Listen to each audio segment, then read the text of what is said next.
I'll have to apologize for my voice in this video. I'm still a bit sick. Sick of this timeline that is constantly retconned and changed. This video isn't going to be going over every single retcon, otherwise we'd be here all day. It's more about how some games decide to retcon things, and that results in subsequent timelines that just don't match up. Before we start talking about timelines, I want to talk about a retcon that I like and is actually handled well. Saejima. Saejima did not exist in Yakuza 1, 2, or 3. However, Saejima being retconned into the story is actually pretty good. It's not technically a retcon because it doesn't go back and change what was pre-established. Nobody knew Majima's past. But it is technically a retcon because Saejima did not exist.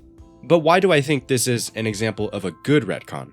Because Majima's past is changed to tell a story in the present.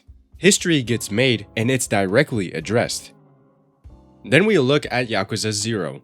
That whole game establishes huge amounts of history for Kiryu, Majima, and the Tojo clan, literally everybody. But the problem is that we already have 5 games that exist without it, and instead of taking place after them, Yakuza 0 takes place before them. This is the first split in the timeline. There's a timeline where 1 through 5 happened, and now there's a timeline where 0 says, actually, I was there the whole time. Yakuza 1, that's because of me. This is why it's such a big deal. Context is a small thing, but it has a huge impact. Yakuza 0 changes the context of the world and it builds upon it, but none of the other games will ever be able to address that. It causes a really big disconnect between 0 and the other games, despite the fact that 0 is a love letter to them. That's why we have Chinese Saejima and evil Akiyama and Ryuji and Daigo's here. Hey, wait a minute! Daigo's here! Daigo being in this game establishes that he and Kiryu knew each other when Daigo was young, but that's not how it was in the original Yakuza 2. Context matters. Obviously, Yakuza 0 is a problem that can't really be fixed. All of the other games released before 0, and that's just the way it is, you can't do nothing about it. But it's the same problem with a lot of prequels or any in-between stories that exist. You think with how important these events are and what happens in these events, they'd be mentioned again, but they're not. It's just kind of hard to keep up your suspension of disbelief, actually, this was happening the whole time. The disconnect isn't just in events, it also applies to characters. There's a reason why people can't accept that Majima in the 90s is the same Majima as the one in 0. There is so much disconnect that Majima doesn't even seem like the same person. Because he isn't. The game where he was falling in love didn't exist, so when they made him do those things in Yakuza 5, it didn't matter to them. It's a problem that can't be fixed, but at some point you just have to stop retconning, bro. They retconned in Majima's past in 1985, then they retconned in another past in the 90s with Park and the guy that was butt-ass naked, I forgot his name. Anyway, Yakuza 0 does something that slightly contradicts Yakuza 4. The florist tells Saejima that the guy who saved Sasai after Saejima got locked up was Majima. But we know that's not true because Majima was in exile. It's like the guy who wrote 0 didn't even pay attention to Yakuza 4's story. Let's actually look at that. What the fuck? RGG Studio would seek to rectify these new problems in the timeline with a remake that is also sort of a sequel. Yakuza Kiwami. The problem with Kiwami 1 is that it's a very potential remake. It's very safe and doesn't really change too much because it wants to be a replacement for Yakuza 1, but at the same time, it follows up Yakuza 0, so it has a new history that needs to be addressed. To me, it feels like RGG tried to do both, and they got a lesser game because of it. It's like 99% Yakuza 1, but it's also not Yakuza 1, but it is Yakuza 1. Kiwami 1 actually has a few retcons that make it a little bit different from Yakuza 1. During Sarah's funeral, you can read up on the Tojo patriarchs. Yakuza 1 says that the Kazuma family was founded in 1996. However, because the Kazuma family plays a small role in 0, we know it already kinda existed. This text was slightly changed in Kiwami 1 to say that Kazuma only became a direct patriarch after Dojima's death. It's honestly a problem, and it kind of gets worse the more you think about it. Zero established that Kazuma was the guy who took Kiryu and Nishiki into the Tojo clan, but because Yakuza 1 has them working under Dojima, they're put into the Dojima family instead of the Kazuma family. But we know that the family guys have their own men because Kuze, Awano, and Shibusawa do. So why didn't Kazuma just take them into his own family? Like, everybody already knows that they are Nepo babies. It's not a problem in the original Yakuza 1. Even though Kazuma has his own family before Dojima's death, we can't assume that Kiryu was recruited by him the same way he was in Zero. Another small change is the Majima Everywhere system. It just kind of changes Kiryu and Majima's relationship to make it more in line with everything else. Cutscenes of Nishiki's downfall are also present in Kiwami 1. They reveal what happened to his sister, and it makes a whole new guy to get killed off, so that's pretty cool. A very big retcon is the importance of Yumi's ring. Kiwami 1 makes the ring more personal by making Kiryu buy it for her as a birthday present. This will be important later. What really sets this game in a different timeline is one of the side characters. And if you didn't know, all side content is canon. If you need any proof, just remember the beginning of Yakuza 3. You go talk to Doc Imoto. That guy is a sub-story character. But who is this side character that ties everything together? Pocket Circuit Fighter. You definitely know who he is, but if you don't, Pocket Circuit Fighter is a character introduced in Yakuza 0. He yells at toy cars.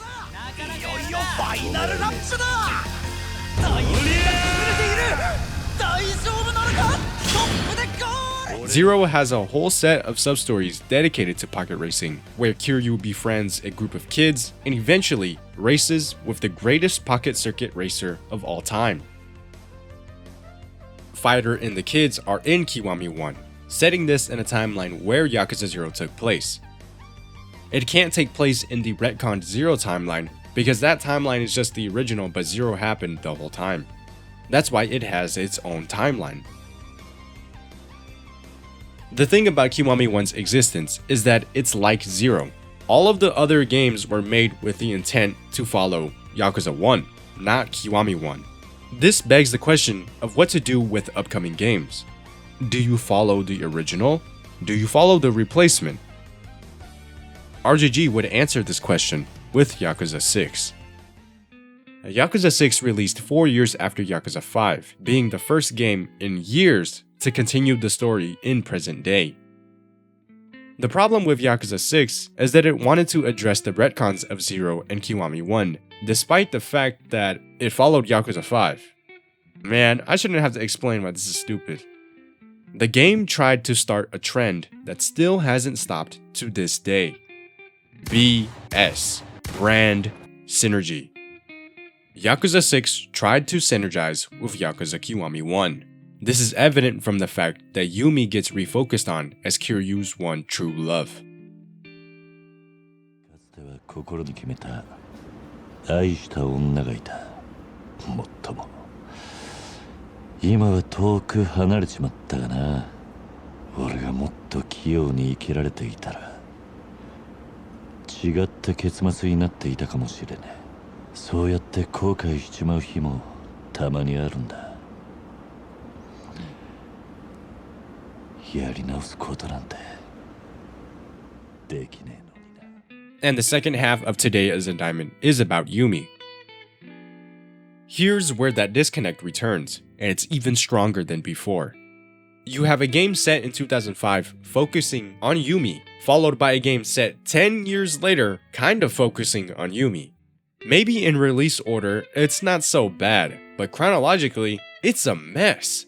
You can't have these two games synergize with each other because there are 10 years of games in between them that do not acknowledge Yumi. The next game after Yakuza 1 literally has Kiryu falling in love again. Where does this game fit onto the timeline though? The answer lies in Pocket Circuit Fighter. Fighter is in Yakuza 6, immediately making it impossible for this game to take place in the original timeline. So if you want to say Kiryu died in the snow, you could. It's only possible for this to happen in the retconned 0 timeline, and the Kiwami 1 timeline. Delving deeper into Fighter's appearance in this game does show problems. Kiryu and Fighter act like they haven't seen each other in 30 years. Obviously, that's not true because they just saw each other 10 years ago in Kiwami 1. This doesn't exactly mean that it can't take place in the Kiwami 1 timeline. The inconsistent time is most likely not an in-universe explanation, but rather a mistake that RGG made since Kiwami 1 and Yakuza 6 would have been in development around the same time. So it's possible for 6 to happen in the original Retconned 0 timeline and in the Kiwami 1 timeline. Now, about that BS. It's important to keep in the back of your mind because it's a representation of how RGG views their games. Each game has to connect with the last one, regardless of shape or form or whether or not it makes sense. That doesn't work anymore because now we've stepped into remake territory.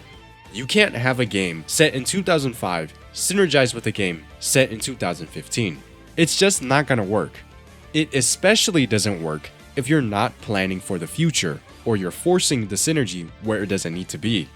How can you expect your game to synergize with the last one if you didn't even leave any room open? And just because Kiryu was a secret agent doesn't mean everybody needs to be one. That's stupid. More importantly, if you want brand synergy, you're gonna have to plan ahead, especially if you plan on releasing games every single year. If you don't plan ahead, that's just stupid. I'm saying this because the next game is Kiwami 2. There's no reason why Kiwami 2 can't take place in the pre-existing timelines, but I just know that it doesn't. Kiwami 2 did not exist when Yakuza 6 came out, and there are a few things in Yakuza 6 that make me believe that RGG didn't even think about it until they were super late in development. Yakuza 6 is sort of a soft reboot. It's not, but it is, you know. It reintroduces you to the characters, despite being the 7th game in the series, and it also undoes the arc that Kiryu had in the last game, which lets new players jump onto this game without having to play it. Anyway, Yakuza 6 lets you reminisce on events from past games. The original releases of Yakuza 6 featured cutscenes from Yakuza 2. Obviously, this is because Kiwami 2 didn't exist yet, but I feel like this is only here because of obligation. Here's the story so far, even if our game's not gonna acknowledge it. And I'm saying this because in Yakuza 6, Kiryu acts like his one true love was Yumi. I already went through these examples. If RGG had planned to make Kiwami 2, they probably wouldn't have done this. A huge part of Kiwami 2 is about how Kiryu can find love again. It's honestly a really weird disconnect if you're playing through these games in release order. What I think happened is that Yakuza 6 has brand synergy, since they were also making Kiwami 1. And since they hadn't thought about Kiwami 2, they didn't refocus on Yakuza 2's story and ignored everything that happened in that game. I know Hanjun-gi and the fucking Jingwang Mafia is in Yakuza 6, but it's more likely that they put that in there and then wanted the remake later for brand synergy. What was the point of all of that though? It was a very long and convoluted way of saying that I think Yakuza 6 was made with the original Yakuza 2 in mind, and Kiwami 2 creates a new timeline. Also, Kiwami 2 is pretty safe and it doesn't make too many story changes, except for aging up a few characters because of likeness. Kiwami 2 does have some brand synergy. It has that old ass bitch from Yakuza 0, the Obatrarian, and it also has Yuki from Yakuza 0 and that other cabaret guy. Kiryu has to manage Yuki's new club, Club 4Shine. It's basically just the shit that Majima did in 0, but set in 2006. So this is just more evidence that it's set in a different timeline. Here are the timelines we have so far. Brand synergy is really the driving force behind all of these timeline changes. I'm pretty sure I've repeated myself multiple times now, but every time I think about brand synergy, I'm just reminded about how much it sucks. The whole timeline is just based on vibes and the current game. But if the current game takes place in the past, the next game that takes place in the present is going to try to synergize with it, which creates two different points in time trying to synergize with each other, which causes a huge jumbled mess.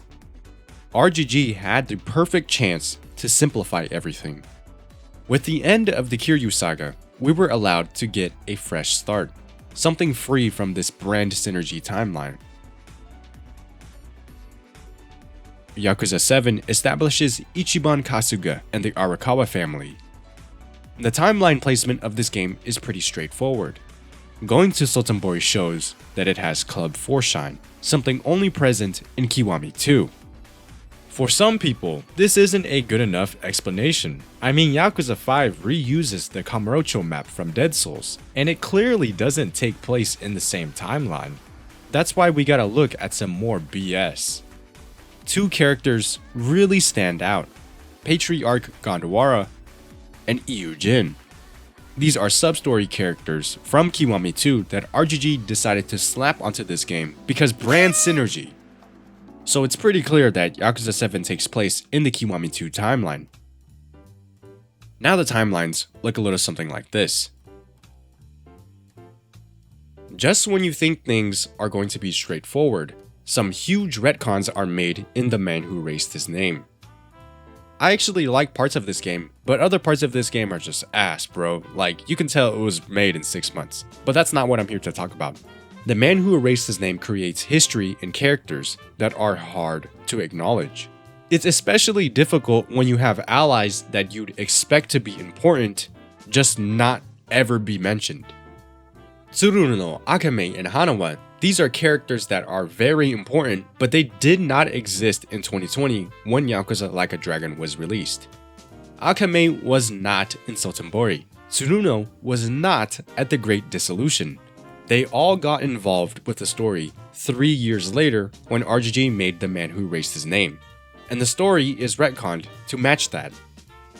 The most important thing though is that The Man Who Erased His Name changes the context of Kiryu's involvement in Yakuza 7. He's not really just on a mission, he's been bought out by the Watase family. There's also some differences in how the Daidoji treat Kiryu. In Yakuza 7, they feel more relaxed. We aren't playing as Kiryu, so we're not really involved with them, but it doesn't really seem like they care. Like, the dude is walking around in the criminal underground with no disguise. They know what he looks like, they've seen his face, he's on the fucking news. It's different in The Man Who Erased His Name. He lies about his identity, and when it's discovered, the Daidoji are like, dude, you gotta fucking kill that guy. Maybe they should have given Kiryu the same plastic surgery they gave to Hanawa, but hey man. It's really just another Yakuza 0 where it creates history and then shoves itself into pre-existing history. A part of me doesn't want to say it takes place in another timeline, but I don't know, like, in this timeline, the Daidoji are nicer and Sotenbori doesn't have a park. But in this timeline, they're led by an old man that has a brand deal with cigarettes. And Sotenbori has a park. I did split the timelines with Yakuza 0 and Kiwami 2, so bam, it's got its own timeline. The next game is Infinite Wealth. But Infinite Wealth was made when RGG had an idea of The Man Who Erased His Name. Things aren't really as fleshed out, and The Man Who Erased His Name was made after Infinite Wealth. That's why the Daidoji is cooler in that game, because RGG was like, damn, this is a money printer. But nobody really cares about the Daidoji because they're just so boring. But anyway, because of this, Kiryu and Hanawa's relationship isn't really focused on or really mentioned in Infinite Wealth, despite being such a big part of the previous game. There will be inconsistencies between the two games, and to understand the timeline placement, we have to look at those, or at least one example of it. At the end of The Man Who Erased His Name, Kiryu is given an indefinite vacation by the Daidoji. They know that eventually he's gonna go to Hawaii. 3 years later, and after the credits, Kiryu places Yumi's ring in a church in Hawaii. The Infinite Wealth demo picks up right after this, and Hanawa asks him, "Did you do what you came to do?" Kiryu is able to do the mission in Hawaii because he's there for vacation. In Infinite Wealth, Kiryu and Hanawa have the same exact conversation at the beginning of chapter 6. It's the exact same thing. "Did you do what you came here to do? Blah blah blah blah." However, Kiryu being in Hawaii is changed. Hanawa says that Kiryu only took the job because it let him go to Hawaii. That's different from the man who erased his name, where we know that he was in Hawaii because he was on vacation. I'm editing this video right now, and it's actually worse than I thought. There's a flashback in Infinite Wealth that shows Kiryu getting the mission from Hanawa, and Hanawa tells him, "Don't worry, dude, we'll have a passport for you very soon, and it's gonna be in Hawaii." What are you talking about, Hanawa? You already gave him a passport. Who wrote this game? So that means there are two separate, distinct timelines that go into Infinite Wealth. One that follows the man who erased his name, and one that just goes directly from Yakuza 7. I'm just gonna say that the events of 7 Gaiden are implanted memories. And that's about it. That wraps up everything. What about Pirate Yakuza? What about Pirate Yakuza? Pirate Yakuza happens after Infinite Wealth. I don't really care for the retcons. There's a 150-year-old man in here. I don't really care. It's surprisingly simple, but that doesn't change the fact that basically every single game before this was not simple. It's just retcon after retcon after retcon because RGG did not think of the future. That really doesn't work if you're releasing games every single year, and it's just stupid, man. You look at Kiwami 1, Yakuza 6, and Kiwami 2. 6 tries to synergize with Kiwami 1, and then Kiwami 2 releases and goes against that synergy. It doesn't work, and you have to think about the future. And if you're thinking about the future in terms of synergy, that's better anyway, regardless of contradictions and inconsistencies. Money, dude! If you're consistent with synergy, you make money. But instead, the minigames are the only things that stay consistent, forcing you into this long-ass side thing. Why do I have to play the clan creator before I go to the main story? Why the fuck does Kiryu care about this? He's trying to find Haruto's father. Anyway, timelines. They're inconsistent, but with Pirate Yakuza following up Infinite Wealth, we have a chance to make things streamlined again. Hey, but what's their next game? Oh,